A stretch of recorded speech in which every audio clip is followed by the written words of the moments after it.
Nizagari, nizagari sa, nizamaga, gama gama. Nizagari, nizagari sa, nizamaga, gama gama gama. Nizagari ba, mama ni pagari. Gama nizagari ba, mama ni pagari. Welcome to Abhinaya's kitchen. இன்றைக்கி வீடியோவில் நம்ம egg தம் சப்பாத்தி எப்படி செய்கிறது அப்படின்னு பார்க்க போகிறோம். So இந்த dish பார்த்திங்கன்னா நீங்கள் ஒரு ஈவினிங் ஸ்நாக் மாதிரி சாப்பிட்லாம். ரொம்பவே நல்லாயிருக்கும். கிட்ஸ்க்கு குறிப்பாக ரொம்ப பிடிக்கும். ஸோ இதுக்கான இன்க்ரீடியன்ட்ஸ் என்னலாம் அப்படின்னு சொல்லிட்டு ஃபஸ்ட் பார்த்துடலாம். ஸோ ஃபர்ஸ்ட் ரீஃபைண்ட் ஆயில் எடுத்துக்கிறேன் தேவையான அளவு.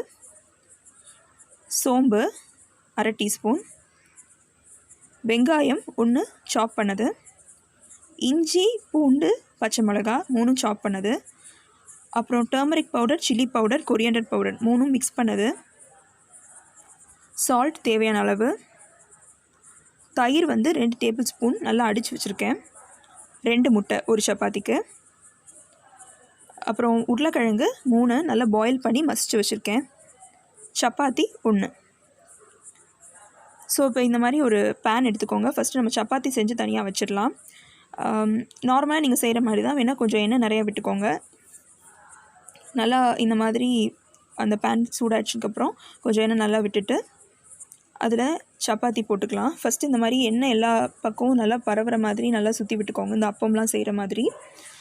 அதுக்கப்புறம் இப்போ நம்ம சப்பாத்தியை இதில் ஆட் பண்ணலாம். நீங்கள் போட்டு ஒரு சைடு திருப்பி 2 சைடும் ஆயில் பட மாதிரி பண்ணுங்கள். அப்போ ஈவனாக ஆயில் 2 சைடும் படும். இந்த மாதிரி பண்ணிக்கோங்க. ஸோ இந்த மாதிரி சப்பாத்தி போட்டுட்டு இது நல்லா அப்பப்போ ப்ரெஸ் பண்ணி விடுங்க. ஸோ இந்த மாதிரி நல்லா சப்பாத்தி வெந்ததுக்கப்புறம் 2 சைடும் கொஞ்சம் இந்த மாதிரி ப்ரௌனிஷ் டாட்ஸ் வந்ததுக்கப்புறம் சப்பாத்தி குக் ஆகிடுச்சு நமக்கு தெரிஞ்சது, தனியாக எடுத்து வச்சிடலாம். இப்போது நம்மளுடைய அந்த கறி அந்த மசால் பண்ண போகிறோம். அதுக்கு இந்த மாதிரி ஒரு பேன் எடுத்துகிட்டு அது ஹீட் ஆனதுக்கப்புறம் நம்ம தேவையான அளவு எண்ணெய் ஊற்றிக்கலாம். ரீஃபைண்ட் ஆயில் தான் நான் யூஸ் பண்ணுறேன். ஸோ எப்படியும் ஒரு 2 to 3 டேபிள் ஸ்பூன் எண்ணெய் ஊற்றிக்கலாம். அது சூடானதுக்கப்புறம் நம்ம அதில் சோம்பு ஆட் பண்ண போகிறோம். ஸோ எப்படியும் ஒரு 2 பிஞ்ச் கிட்ட சோம்பு ஆட் பண்ணுறேன். 1 to 2 பிஞ்சஸ். உங்களுக்கு எவ்வளோ ஃப்ளேவர் வேணுமோ அந்த மாதிரி, ரொம்ப அடிக்காமல் பார்த்துக்கோங்க.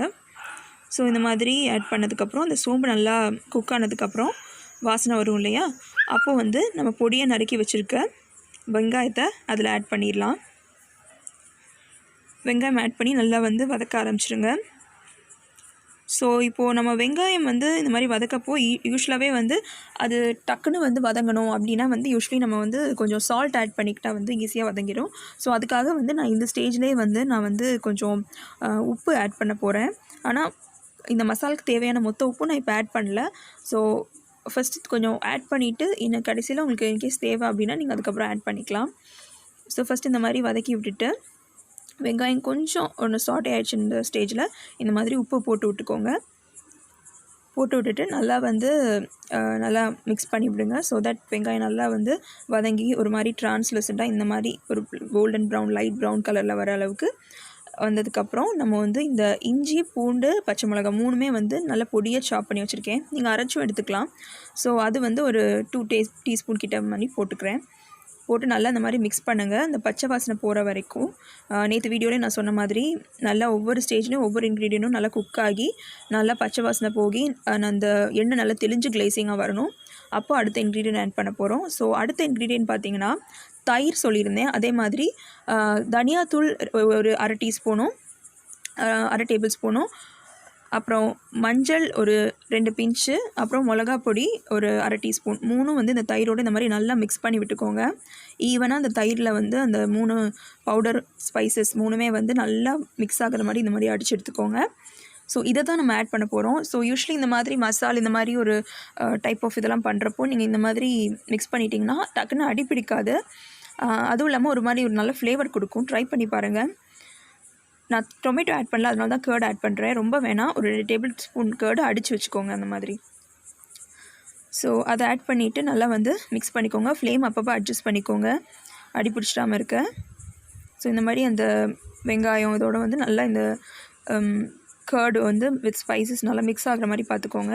ஸோ அது நல்லா குக் ஆகி கொஞ்சம் நல்லா எண்ணெய் தெளிஞ்சு இந்த மாதிரி கிளேசிங்காக வந்ததுக்கப்புறம், குறிப்பாக பச்சை வாசனை போனதுக்கப்புறம் நம்ம இந்த வேக வச்சு நல்லா மசிச்சு வச்சுருக்கிற இந்த உருளைக்கிழங்கு வந்து இதில் ஆட் பண்ணிக்கலாம். ஸோ இப்போ வந்து நல்லா இந்த மசாலா, வெங்காயத்தோட அந்த மசாலா வந்து இந்த உருளைக்கிழங்கோட நல்லா மிக்ஸ் ஆகிற மாதிரி நல்லா கோட் பண்ணி விட்டுக்கோங்க. நல்லா வந்து ஃப்ளேம் அட்ஜஸ்ட் பண்ணிவிட்டு இந்த மாதிரி நல்லா மசிச்சு சாட்டே பண்ணுங்கள். ஸோ இந்த மாதிரி குக் ஆனதுக்கப்புறம் அதை வந்து நம்ம தனியாக எடுத்து வச்சிடலாம். ஸோ இப்போது 2 முட்டை, ஒரு சப்பாத்திக்கு 2 முட்டை தேவைப்படும். ஸோ அதை இந்த மாதிரி ஒரு பாத்திரத்தில் உடச்சி ஊற்றிட்டு, எப்போவுமே முட்டை வந்து அடிக்கிறதுக்கு முன்னாடி உப்பு சேர்த்துக்கிட்டிங்கன்னா வந்து அதோட அந்த ப்ரோட்டீன், அந்த யாக்கை வந்து அது கொஞ்சம் நல்லா இது பண்ணி கொடுக்கும். ஸோ தட் நம்மளுக்கு அடிக்கும் போது அந்த கட்டி இல்லாமல் ஈஸியாக வந்து நல்லா ஃப்ளஃபியாக அடிக்கிறதுக்கு வரும். ஸோ அதனால் கொஞ்சம் தேவையான உப்பை சேர்த்துக்கிறேன். இந்த மாதிரி உப்பு சேர்த்துட்டு நல்லா இந்த மாதிரி அடிச்சுக்கோங்க. ஒரு எக் பீட்டரோ இல்லை வந்து ஒரு விஸ்க் இல்லாட்டி வந்து ஒரு ஃபோர்க் வச்சுக்கோங்க. எப்போவுமே ஃபோர்க் வச்சு அடிங்க, ஸ்பூன் யூஸ் பண்ணாதீங்க, நார்மல் ஸ்பூன். அப்போ தான் வந்து முட்டை வந்து நல்லா அடித்து கொடுக்கும். ஸோ இந்த மாதிரி நல்லா அடிங்க. ஒரு 3 மினிட்ஸ் கிட்ட, மினிமம் ஒரு 3 மினிட்ஸாவது அடிக்க பாருங்கள். ஸோ தட் நீங்கள் எடுத்து பார்க்கப்போ வந்து அது கட்டி இல்லாமல் அந்த யாக்கும் அந்த மஞ்சக்கருவும் வெள்ளைக்கருவும் நல்லா மிக்ஸ் ஆகி இந்த மாதிரி ஒரு ஃப்ளஃபியாக, ஒரு கேக்குக்கெலாம் நீங்கள் எப்படி எடுப்பீங்க அந்த மாதிரி வர மாதிரி பார்த்துக்கோங்க. அப்புறம் இந்த மாதிரி ஒரு தவா எடுத்துக்கோங்க. நான்ஸ்டிக்னால் வெல் அண்ட் குட், நீங்கள் நிறைய எண்ணெய் ஆட் பண்ணவும் தேவையில்லை.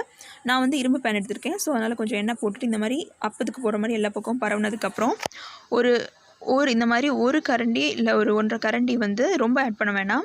முட்டை ஃபஸ்ட்டு ஊற்றிட்டு இந்த மாதிரி அப்பம் எப்படி செய்வீங்களோ அந்த மாதிரி எல்லா பக்கமும் கொஞ்சம் ரோல் பண்ணி விட்டுட்டு, அது ஃபுல் குக் ஆகிறதுக்கு முன்னாடி சப்பாத்தி அது மேலே போட்டு இந்த மாதிரி தேய்ச்சிக்கோங்க. ஸோ தட் சப்பாத்தி நல்லா அது கூட செட் ஆகிக்கும், முட்டையும் கீழே பிடிக்காது.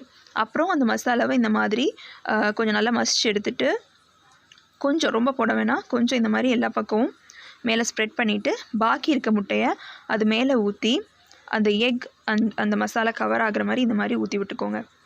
ஊற்றிட்டு இந்த மாதிரி நல்லா மிச்சம் இருக்க அந்த முட்டை வந்து இந்த மாதிரி நல்லா வந்து சுற்றி ஸ்ப்ரெட் ஆகிருக்க மாதிரி பார்த்துக்கோங்க. ஸோ தட் அதோட செட்டாக அந்த மாதிரி வரும். ஸோ இந்த மாதிரி பரப்பிக்கோங்க, ஸ்ப்ரெட் பண்ணிக்கோங்க. ஸ்ப்ரெட் பண்ணிவிட்டு நல்லா குக் ஆனதுக்கப்புறம் அப்பப்போ இந்த மாதிரி செக் பண்ணிக்கோங்க. இந்த மாதிரி பண்ணி விட்டுக்கோங்க. ஸோ எப்படி தோசை அந்த மாதிரி எடுப்பீங்களோ அந்த மாதிரி நல்ல பக்குவமாக இதை வந்து திருப்பி போடலாம். ஸோ திருப்பி போட்டதுக்கப்புறம் தேவைன்னா நம்ம கொஞ்சம் எண்ணெய் வேணால் உள்ளே ஊற்றி விட்டுக்கலாம். ஸோ இது நல்லா குக் ஆகிடுச்சு ஒரு பக்கம். உங்களுக்கு நான் அந்த மசாலா இருக்க சைட் திருப்பி போட்டோன்னே தெரியும் உள்ள மசாலா குக் ஆகுறது. ஸோ இந்த மாதிரி ஃபைனலி நம்மளுக்கு வந்து எக் தம் சப்பாத்தி கிடைக்கும். சாஸ் அப்புறம் இந்த மாதிரி வெங்காயத்தோடு ரொம்பவே நல்லாயிருக்கும். அண்ட் இந்த ரெசிபி உங்களுக்கு பிடிச்சிருந்தால் லைக் பண்ணுங்கள், ஷேர் பண்ணுங்கள், சப்ஸ்கிரைப் பண்ணுங்கள். மறக்காமல் பெல் பட்டன் ப்ரெஸ் பண்ணுங்கள் அபினியாஸ் கிச்சனுங்கிற சேனலுக்கு. அப்போ தான் என்னோடய எல்லா வீடியோவும் உங்களுக்கு நோட்டிஃபை ஆகும். தேங்க்ஸ் ஃபார் வாட்சிங்.